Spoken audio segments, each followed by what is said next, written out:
aqui, ó. Mas sempre São Paulo sempre chove. É a chuva, minha filha, é fora de série. E a gente parece um carro. Fazendo farinha. Pressando a massa. Ó, lá em casa, Aqui é impressão da massa.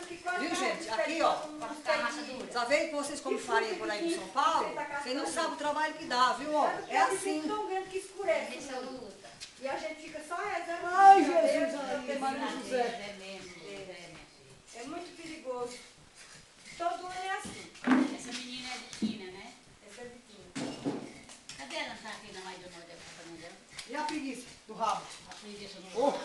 É mesmo. Tem preguiça até de comer. A preguiça é a chave da pobreza. Não tem nada na cara de ABC?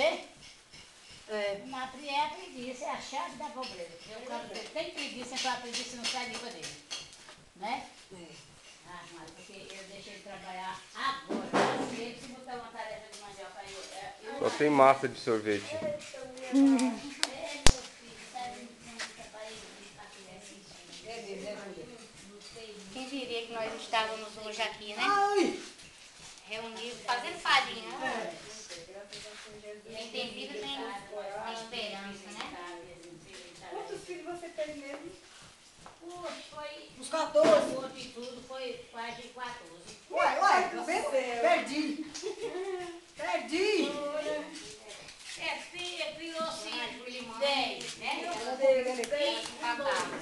Aí outro serve pra outro, né, nega? Eu acho que nós não podemos... Ô, Júlia.